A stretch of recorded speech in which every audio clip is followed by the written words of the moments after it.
Lee Foster exposes a bad doctor. Hello, I've just got back from Dewsbury District Hospital. It's 10 past midnight, Tuesday, the 14th of February, so Valentine's Day. And I'd gone there because I've got this lump in my armpit, which I've had for about 2 weeks, and I'll talk about it basically. I got it about 2 weeks ago. I've had these kind of things before, so I didn't think anything major of it. I just thought, got a lump on my armpit, looks like some kind of cyst. It'll come, it'll go. At the end, don't have to worry about it. But for some reason, this one's a little different, and it stuck around for quite a while, and it got worse. It got more painful. Didn't necessarily get bigger, but it's like painful to touch. All the others that I've had in the past have never been painful to touch. This one's like really sensitive to touch. And then about a week and a day ago, about 8 days ago, it started getting like tense, and the whole arm was tense. This right arm, to the point where it were like I couldn't stretch the arm all the way out. I'd be going to open a window and I'd be getting like that, and I couldn't stretch, couldn't lock the arm and open it fully. And I was looking at it like when I'm doing that motion, and like up and down. When I get to about there, there's a vein pulling, yeah, and I feel if I stretched it all the way, the bloody vein would snap and there'd be blood pouring all over the place. Possibly not, but you can actually see the vein through my bloody skin, which you can't see when it's like that. You can't see it on the other arm, just this arm. When I'm pulling it, and when I pull it a little bit further, you can see the vein popping out, and it's like, don't be pulling that, mate. It's not a good idea. The vein might snap. So I found that very bizarre. I've never had out like that in my life. So I thought I'm gonna have to bloody go to the bloody doctors or hospital, yeah, walking centre up the road. So I did that on Tuesday. It's now Tuesday again, isn't it? So a week ago, I went in and told him about it. Told him about the lump, and the weird sensations I've been getting in my arm, and the fact the veins popping out when I stretch it. And he looked at it and basically kind of diagnosed it as an ingrowing hair, and apparently it's very common, and a lot of people get them. Men get them, especially of over 30, and it does cause all these things because it messes with tendons and veins and blah blah blah, and you often can't stretch out. So I thought, okay, fair enough. What can I do about it? He put me on a course of antibiotics because he says, luckily, what it looks like, we've found it very early, so we'll be able to give you a course of antibiotics, and that should get rid of it. It should kill the infection, and that'll be it. You won't have any problems. But I've took the antibiotics for it's a full week course of it. I've missed one. There's one day I haven't took, which is today, should I say now. And it wasn't getting better on the antibiotics. It was expected to improve, and he said if it doesn't improve, come back. It wasn't improving. It was getting frigging worse, a lot worse. And it just, the pain were getting worse, and I started getting problems with the other arm. It's like something's going wrong. So I thought, well, it's not getting any better. I spoke to other people about this, about ingrowing hairs and this and that. Another friend of mine's had one on the left armpit, and she said she had all these weird sensations as well that I've been getting, and like couldn't stretch the arm out, and veins popping out, and all this other gross stuff. So I guess that's what it is. It is that ingrowing hair, like the doctor said, but it's not getting better. It's getting worse. So maybe I need to go and get it sorted out, because obviously these tablets ain't working. So they're gonna be able to have to.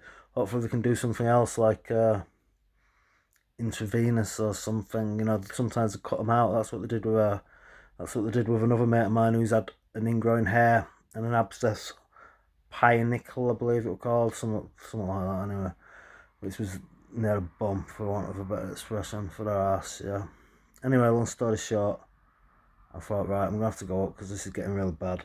It feels weird. I can't stretch my arm. I've got to go. So yeah, that's basically what this video is about. Been in a lot of pain. I've gone up, got checked out. I've waited for about 3 hours, 4 hours. Yeah, and then I've been seen by a doctor who's, well, first I got assessed by the nurse, and she looked at it and said, oh yeah, oh, is it it looks sore, blah blah blah. You probably need intravenous. That's what she said. She didn't say you definitely will, but she says you're probably going to get some intravenous treatment, you know, and that they're going to lance it or whatever the words are. I'm not a doctor, you know what I mean. She said something along them lines about that might be what they'll do. But anyway, I went back in waiting area and I got called to see the doctor. It was a young doctor. I've had him before, I believe, and he wasn't too good before, but I can't bet my life on it, but I think it was the same doctor that I had about 4 years ago, and he was really poor then as well. But this time, he asked what the problems were. I told him, I took my top off, he had a look, and he basically kind of said, well, I don't know what it is. Ooh, I don't know. He didn't know what it was. I told him, give him some help, because I said, well, I saw a guy before, and he said that it was an ingrowing hair, and you know, and he said, oh, it might be, maybe it is. So he didn't have a clue, and he basically said he doesn't have a clue what it is. He's going to go speak to his senior colleague, and they'll come back and get to the bottom of it. So I thought, okay, well, this guy's not very good, but he's going to come back, going to speak to his senior colleague and come back, and we're going to get to the bottom of it, basically. So off he trotted.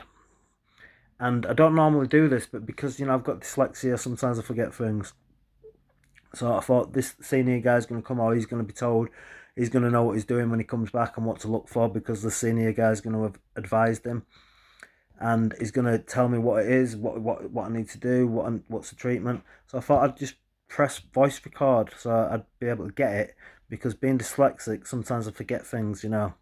These doctors and GPs will tell you stuff, and you go out of the room and you walk home, and then you get home, you get out, you drive home, whatever the case may be, and then you think, shit, what did he say? I can't remember it all.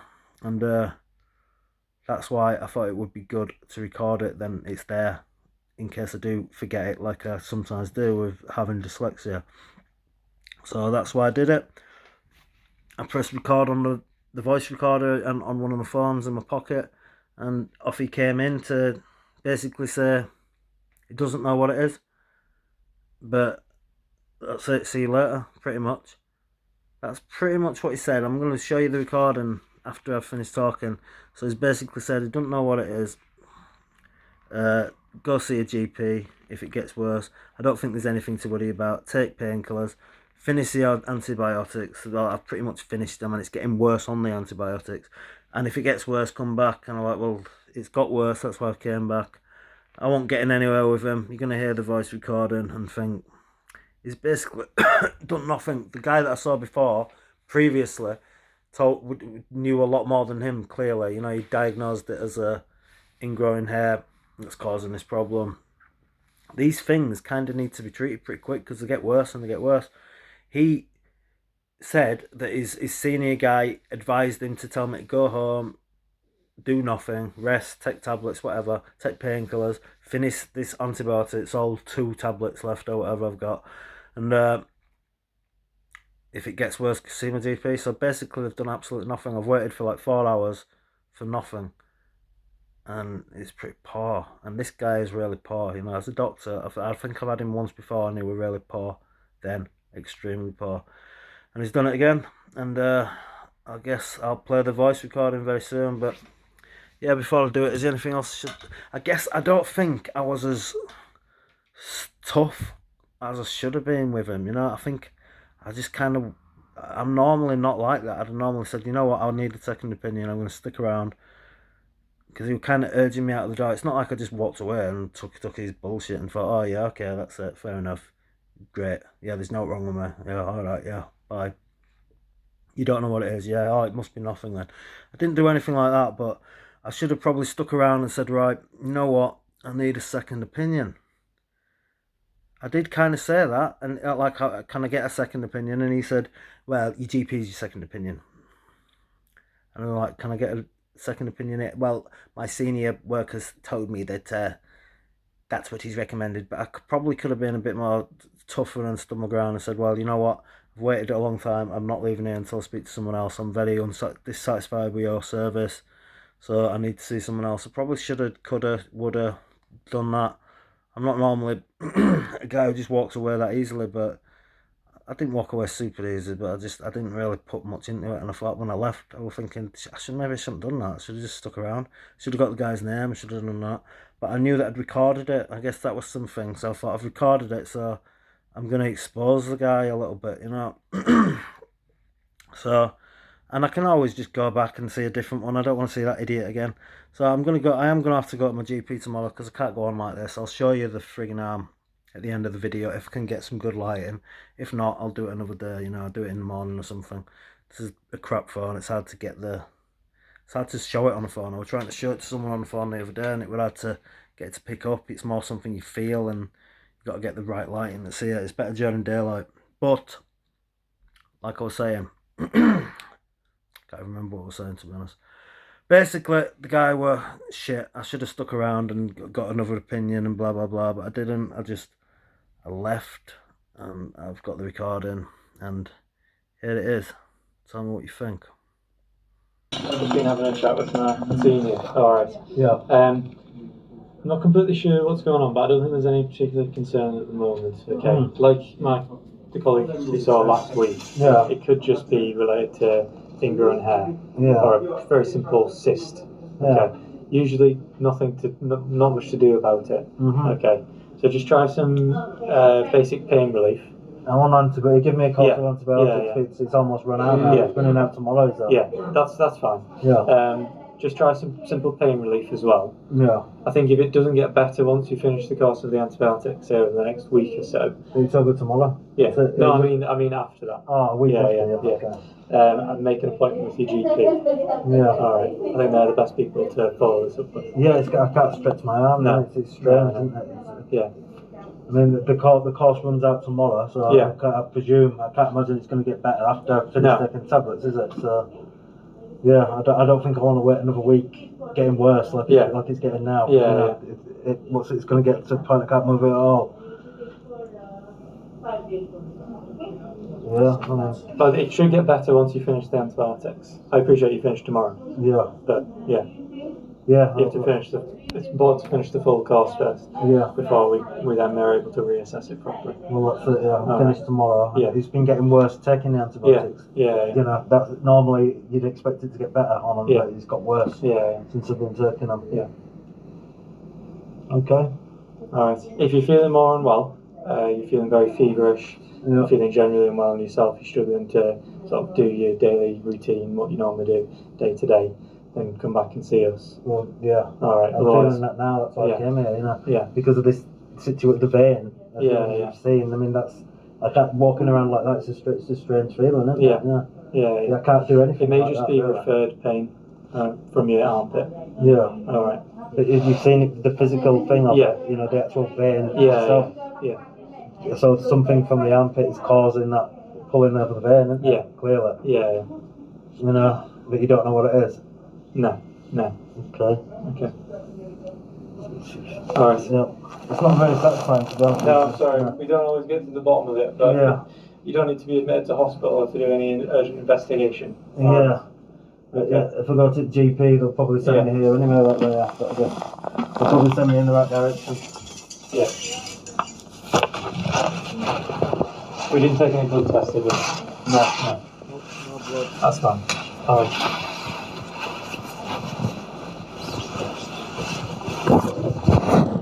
Right, got on now. Yeah, I'll start saying. I'll put my coat on. I've waited a long time. Yeah. I feel that the other guy seems to know. He said he's going hurt, you know. And you're basically saying you don't know what it is. Well, we need to finish the antibiotics first. So the antibiotics are finished. Pretty much, I've got about 2 tablets left. Yeah. I think you need to make an appointment with your GP. Yeah. Alright. So you're saying I can't get a second opinion? Well, your GP is a second opinion. So I can't get a second opinion here because I've just been discussing it with my senior colleague. Yeah. Alright, and that's what he's recommended. He just recommended Yeah. that. Yeah.